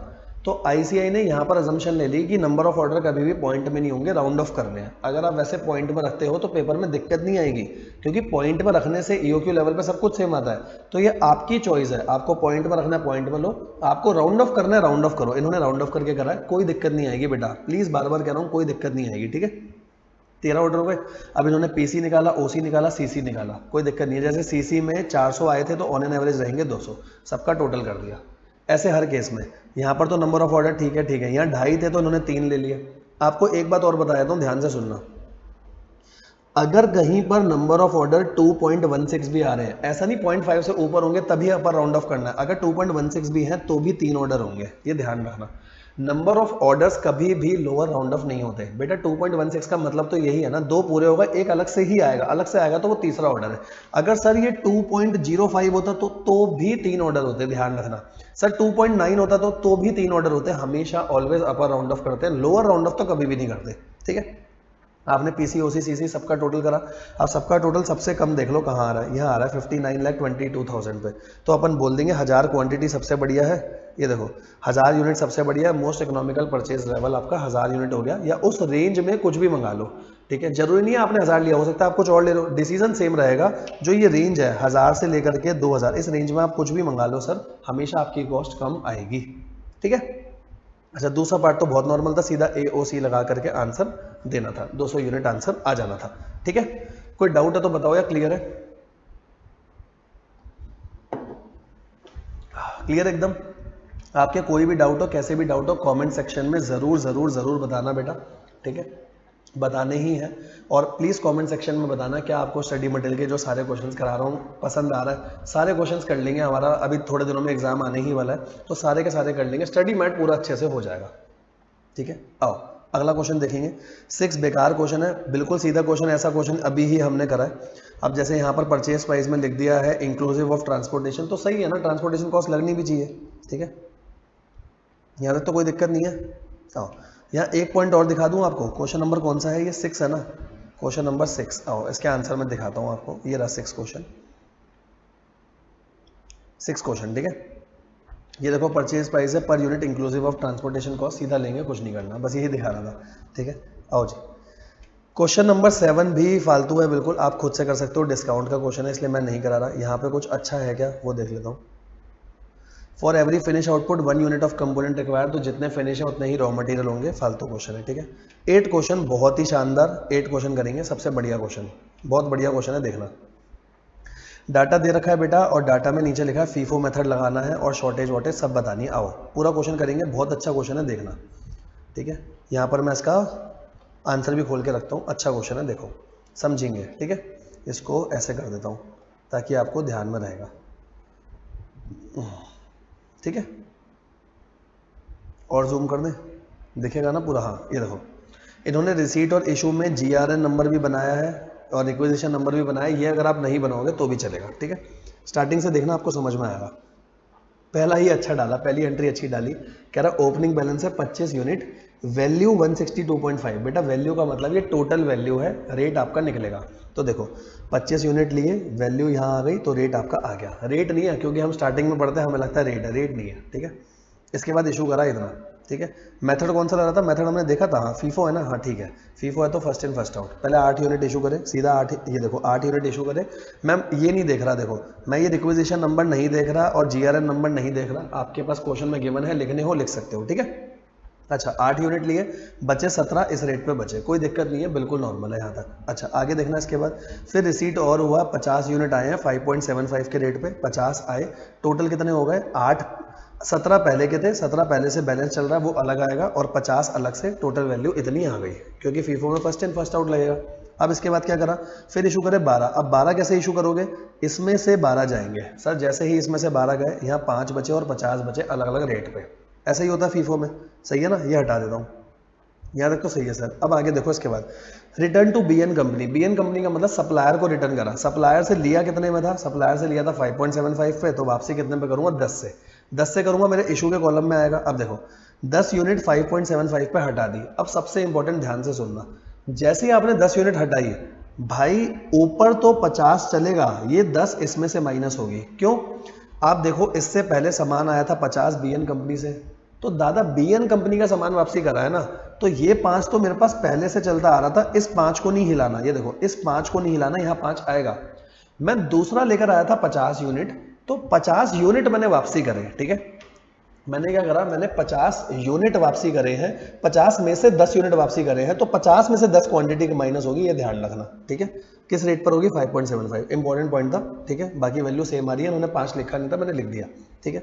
आगे बढ़ेंगे, इसके बाद फिर इशू करा 15, फिर इशू करा 20। आओ दोनों एंट्री देख लेते हैं 15 और 20 की। तो जब 15 करोगे तो 5 यहाँ से जाएगा, 10 यहाँ से जाएगा, बाकी का 30 ही बचा है। फिर 20 और गया तो 20 यहाँ से जाएगा, 10 यहाँ और बचा है, यहाँ तक सब कुछ ठीक है। अब आगे देखो क्या बोला, फिर इसके बाद ये बहुत इंपॉर्टेंट, ध्यान से देखो क्या बोला है। MN कंपनी से आपने रिसीट करे 25, नॉर्मल था वैसे तो, अभी 25 यूनिट और लिए, तो 25 और लिए, 10 आ गए और 25 आ गए। हर एक स्टेज पे मुझे लिखना जरूरी है कि फीफो में कितना आया और कितना है। अभी अब तक नॉर्मल है क्वेश्चन, ठीक है। अब थोड़ी सी एंट्रीज और हैं, इनको देखना। 17 तारीख को इशू करे 10 यूनिट, इशू करे 10 यूनिट, 10 यूनिट आपके इशू हो जाएंगे।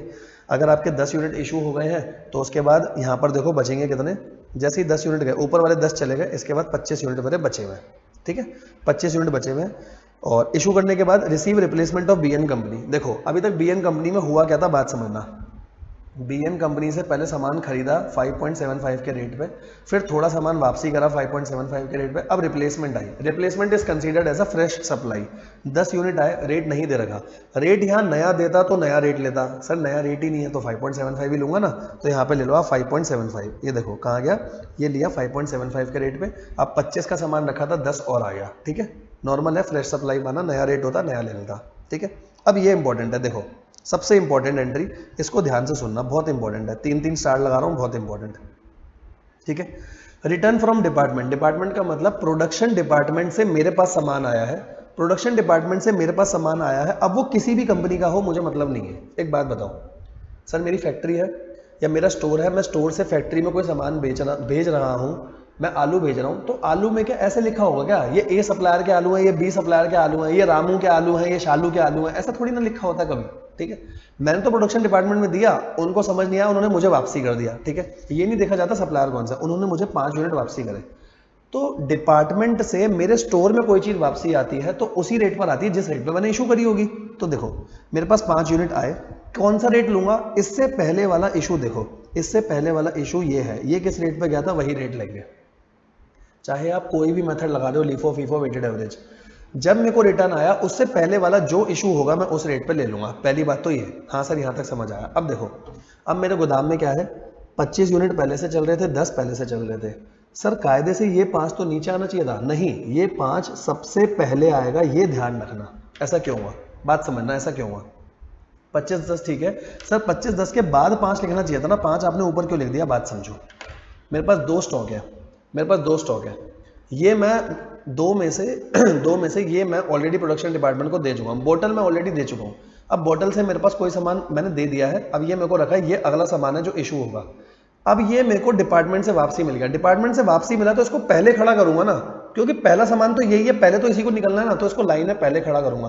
बेटा ये मैं बाहर से तो नहीं लाया ना, है तो मेरा ही सामान, मेरे ही किसी डिपार्टमेंट ने दिया है, उसके यूज का नहीं होगा, किसी दूसरे के यूज का होगा, तो आएगा तो पहले, चाहे कोई भी मेथड हो, दिखाऊंगा तो ऊपर। अब इसके बाद समझना, सर चाहे लीफो हो, फीफो हो, वेटेड एवरेज हो, सबसे पहले हाँ बेटा मेरा सामान है, गोदाम से बाहर गया था, वापसी आ गया, सबसे पहले लाइन में इसको खड़ा करूंगा। उस प्रोडक्शन डिपार्टमेंट के लिए अच्छा नहीं था ना, किसी और के लिए तो अच्छा हो सकता है। इसके बाद अगर फीफो होगा तो सबसे पहले यही इशू होगा, लीफो होगा तो सबसे पहले लास्ट वाला इशू होगा, वेटेड एवरेज में तो झंझट ही नहीं आता। ठीक है, हमारे क्वेश्चन में फीफो चल रहा है, तो अब हम 5 वाला सबसे पहले इशू करेंगे आगे के लिए। इसके बाद एंट्री देखो, इसके बाद एंट्री क्या बोली, यहां तक हो गया ना, कह रहा एक जॉब से दूसरी जॉब में कुछ भेजा, नो एंट्री। एक जॉब या एक डिपार्टमेंट से दूसरे डिपार्टमेंट में डायरेक्टली कुछ भेज रहे हो, नो एंट्री।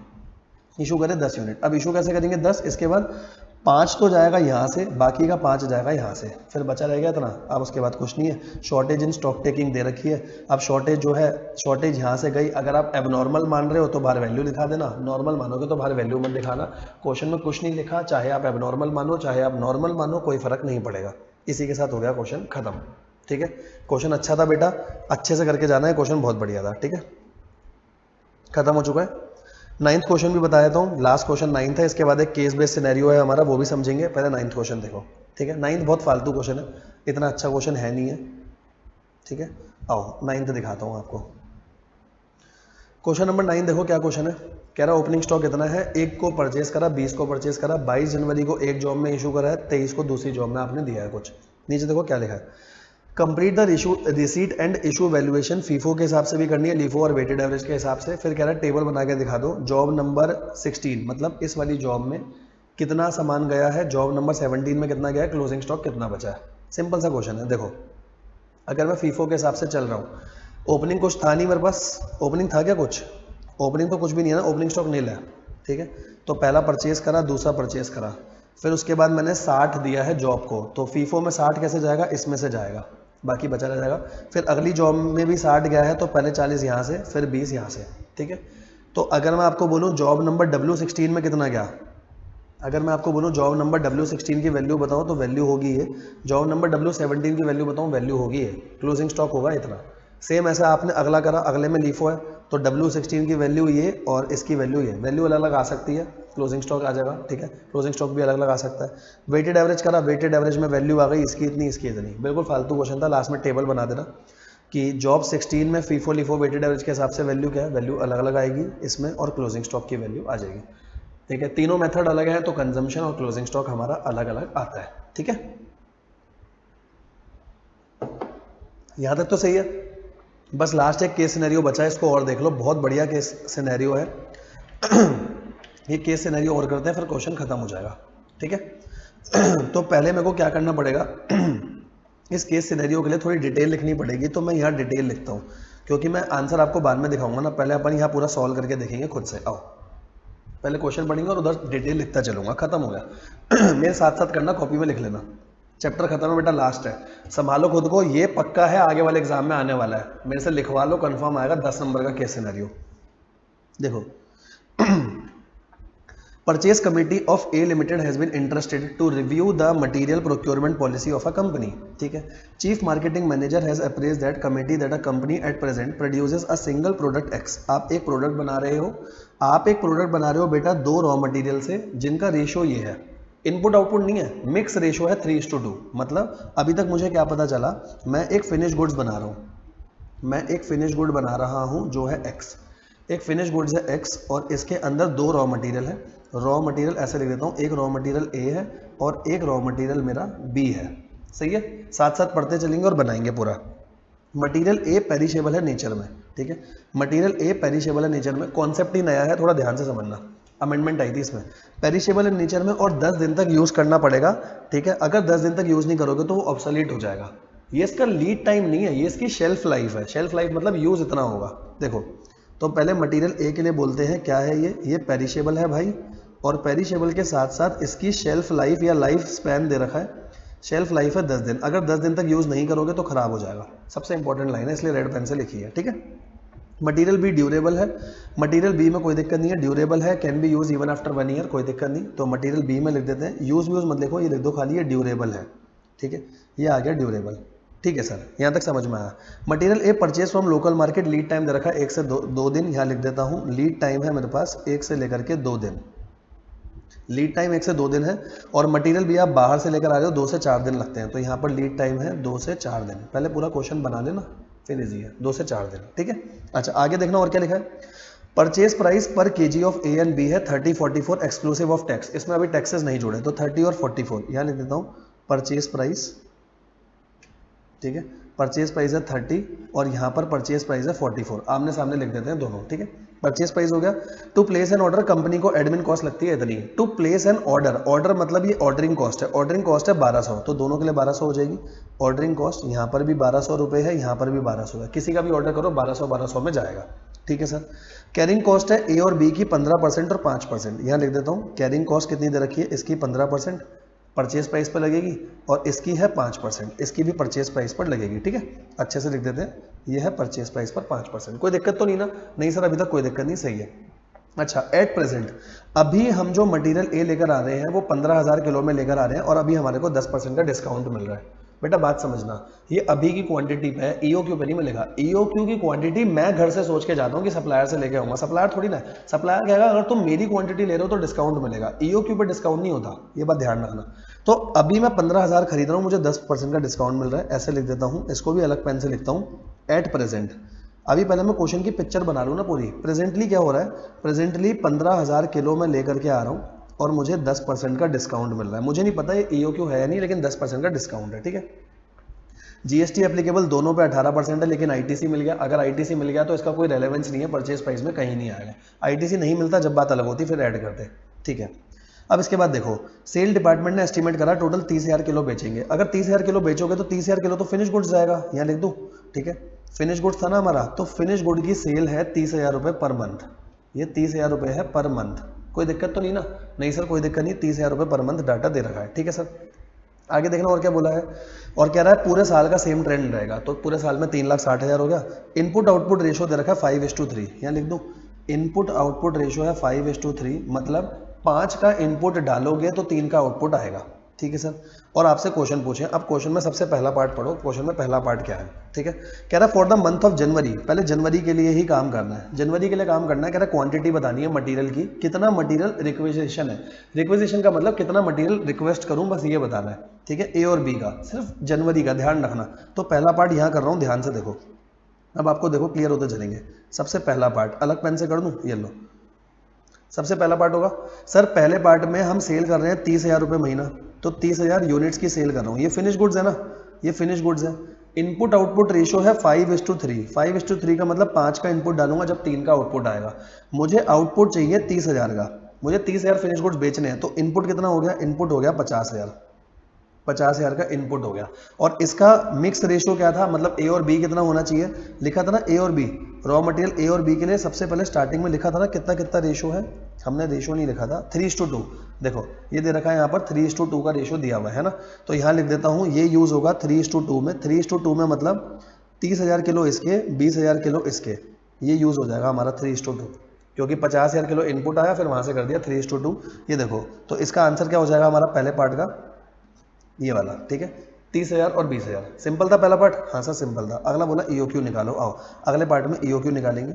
ईओक्यू में क्या होगा, किसी एक का निकाल लेता हूँ, एक का हो गया तो मैच कर जाएगा, क्योंकि देखो सारी वैल्यूज अलग है, सारी वैल्यू अलग है, एक का आ गया तो मैच कर जाएगा। आओ ए का निकाल देते हैं। अब एमसीक्यू तो ऐसे ही करेंगे ना, अब 2 होता है, 2 के बाद चाहिए ए के बाद चाहिए ओ और सी, ठीक है। अच्छा अब पहले आप मेरे को ये बताओ ए कितना लूंगा, ए का मतलब क्या होता है, एनुअल डिमांड, एनुअल डिमांड लेनी पड़ेगी, फिर ओ लेना है और फिर सी लेना है, ठीक है। तो मैं किसका करूं, मैं ए और बी किसी का भी कर सकता हूं, पहले मैं बी का निकाल लेता हूं, क्योंकि बी का आसान ना, ए में पेरिशेबल है उसको छोड़ना है, पहले बी का करते हैं। तो बी में सबसे पहले ए बताओ, ए कितना होगा, एनुअल डिमांड कितनी होगी सर, एक महीने का 20,000, तो पूरे साल का हो गया 240, पूरे साल का 240, ओ था 1200। अच्छा सी कितना आएगा, सी बताना, सी कितना था, सी था 5% है 44 का, 44 का 5% करें एक बार, 44 का 5%, 2.2, ठीक है। एक बार निकालना कितना आएगा ये, तो ये आ गया 4,80,000 इंटू में 1200, ठीक है। ये इतना आ गया, डिवाइड करा 2.2 से। अब इसके ऊपर रूट डालना पड़ेगा। अब इसमें रूट कहाँ से डालूं, मैं तो फ़ोन पे कर रहा हूँ, चलो देखते हैं कुछ हो जाएगा क्या। ये यहीं दिखा देता हूँ ना आपको, आओ इसका आंसर मैं आपको यहीं पे दिखा देता हूँ ना, कि इसी तरीके से EOQ निकाला होगा। हमें EOQ मैच करना ना, ये देखो हमने भी यही करा, ठीक है। 1200 और नीचे ये सेम करा ना। अच्छा ए का देखना चाहो, ए का भी सेम है। पेरिशेबल में एक में यहाँ कुछ नहीं होगा, आगे होगा। तो ये लिया 30,000 यूनिट यूज करने, पूरे साल में इतना होगा, ये आ गया ये, तो ये आ गया सीधा। EOQ सीधा है 13,856 16,181, ठीक है। ये आ गया इसका आंसर, ठीक है। तो पहले का आंसर डी आया, दूसरे का आंसर सी आया। अब आगे देखना, अब आगे अगला पार्ट बहुत इंपॉर्टेंट है, ध्यान से देखना। अगला पार्ट है मैक्सिमम स्टॉक लेवल बताना ए का। ए मतलब पेरिशेबल का। भाई जब भी पेरिशेबल का मैक्सिमम स्टॉक लेवल बोलेगा, सिर्फ मैक्सिमम, और किसी में कोई झंझट नहीं आता, सिर्फ मैक्सिमम में आता है। तो मैक्सिमम में पेरिशेबल गुड्स में दो चीज देखते हैं, लोअर देखते हैं। लोअर किन चीजों का लोअर, दो चीजों का लोअर, समझना। पहला किसका लोअर देखोगे, पहला तो normal formula, reorder level plus reorder quantity minus minimum consumption minimum lead time, ये तो है नॉर्मल फॉर्मूला, एक नॉर्मल फॉर्मूले के हिसाब से। दूसरा, सर इसका लाइफ स्पैन था 10 दिन, तो 10 दिन की कितनी कंजम्पशन है वो, तो जितना आपका लाइफ स्पैन होगा, क्योंकि उसके बाद वो खराब हो जाता है, मैक्सिमम 10 दिन तक यूज होगा तो 10 दिन, और साथ में एवरेज कंजम्पशन एक दिन की कितनी है, ये इस हिसाब से निकालेंगे आंसर, ठीक है। आओ तो मैं यहाँ पर करके दिखाता हूँ आपको, जहाँ हमने सारा डाटा लिखा था ना, वहाँ अपन करके देखते हैं और फिर आंसर मैच करके देखेंगे, ठीक है। थर्ड पार्ट में क्या होगा, सबसे पहले फॉर्मूले के हिसाब से चलें, ROL plus ROQ minus minimum consumption minimum lead time, ठीक है। ऊपर ही दिखा दूं क्या, आंसर में दिखा दूं सीधा, ठीक है, क्योंकि लिखूंगा फिर टाइम जाएगा ज़्यादा, कुछ भी नहीं है। मैक्सिमम स्टॉक लेवल निकालेंगे, ये देखो सबसे पहले एक महीने में 25 दिन थे, ठीक है। आपको दिखाऊं, एक महीने में 25 दिन थे, हमने पढ़ा था, ये देखो मंथ 25 दिन हो रहा है काम, ठीक है। एक महीने में 25 दिन है, और एक महीने में ए जो यूज़ हो रहा था वो 30,000 हो रहा था, ठीक है। अब देखो 30,000 किलो एक महीने में यूज हो रहा है, डिवाइड बाय 25, ये हो गया एक दिन का, एक दिन इंटू 10 दिन, ये आ गई पहली वाली वैल्यू, मतलब कि जितना लाइफ स्पैन है उसमें यूज होगा 12,000। अब फॉर्मूले के हिसाब से चलो, फॉर्मूले के हिसाब से पहले मुझे चाहिए होगा रीऑर्डर लेवल। पहले रीऑर्डर लेवल बताता हूँ। रीऑर्डर लेवल कैसे आएगा, क्योंकि यहाँ पर लीड टाइम तो दे रखा है, 1 से 2 दिन का लीड टाइम था, तो 2 दिन हो गया, ठीक है, 2 दिन हो गया मैक्सिमम लीड टाइम और मैक्सिमम कंजम्पशन। मैक्सिमम कंजम्पशन यही होगी 30,000 अपॉन में 25, ठीक है। तो ये देखो रीऑर्डर लेवल निकाला है, क्योंकि मैक्सिमम कंजम्पशन अलग से नहीं होगी, जितनी एवरेज है वही होगी, तो ये आ गया, और साथ में क्या लिया, 2 दिन, ये रीऑर्डर लेवल हो गया। तो अब क्या लूंगा, एक हो गया रीऑर्डर लेवल, यहाँ कर दूं, रीऑर्डर लेवल है इतना।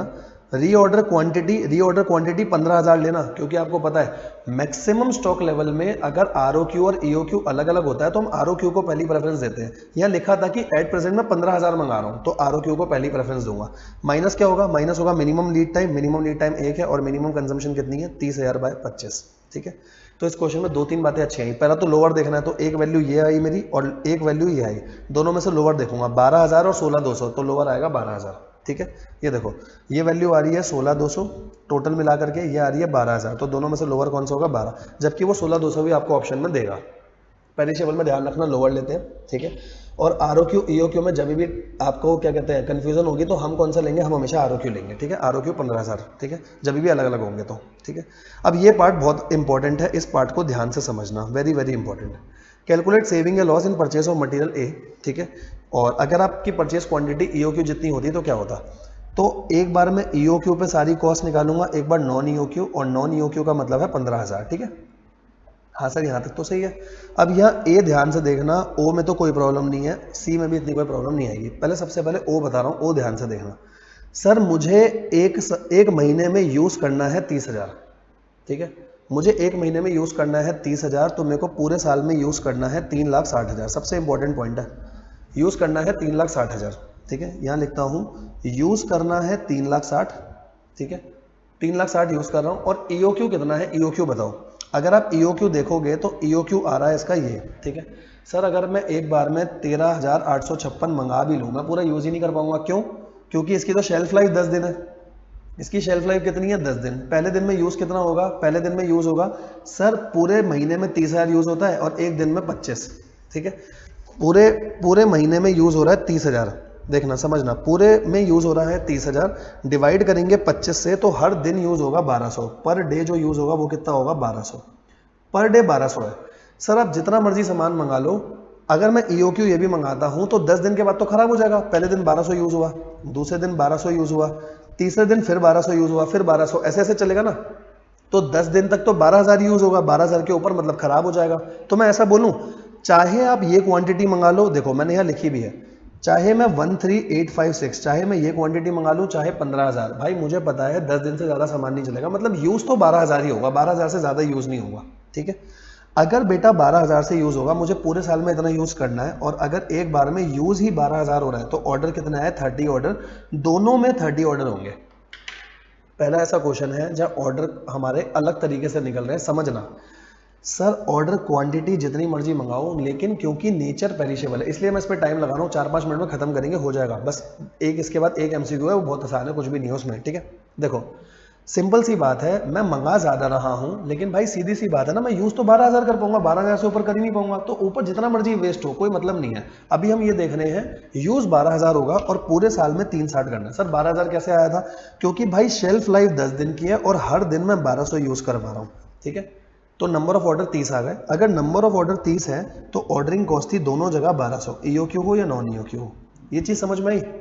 अगर ये समझ में आया तो आगे पूरा क्वेश्चन हो जाएगा। अब ये देखना, ए कितना लूंगा, ए ध्यान से, ए का मतलब होता है पूरे साल में खरीदूंगा कितना। पूरे साल में खरीदूंगा 360 नहीं, खरीदूंगा ज्यादा, क्योंकि भाई EOQ 13856 आया था, तो खरीदूंगा ज्यादा। अब खरीदूंगा कैसे, पूरे साल में खरीदने हैं 30 ऑर्डर और हर बार में खरीद रहा हूं 13856, इतना पूरे साल में खरीदूंगा। और एक का परचेज प्राइस, एक का परचेज प्राइस कितना था मेरा, एक का परचेज प्राइस 44 आया था, है ना, जहां पर मैंने लिखा था, यहाँ लिखा था ना, एक का परचेज प्राइस, मैंने नीचे सारा डाटा लिखा था ना, क्योंकि उसमें तो EOQ में तो डिस्काउंट भी नहीं मिलेगा मेरे को, तो परचेज प्राइस 30 है, इसका परचेज प्राइस 30 है। ठीक है, अच्छा आगे नॉन EOQ मतलब डिस्काउंट में क्या होगा, पूरे साल में 30 ऑर्डर, हर बार 15,000। बेटा समझो, मंगा 15,000 रहा हूं, यूज 12,000 हो रहे हैं, धंधे का नेचर ऐसा है, लेकिन मंगाऊंगा 15, ये ध्यान रखना। ठीक है, उसमें कम मत करना। और यहाँ पर क्या होगा, 30 का प्राइस है लेकिन डिस्काउंट था, 30 के प्राइस में डिस्काउंट कितना था मेरा, 10% का डिस्काउंट था ना, -10% कर देंगे, ये हुआ PC।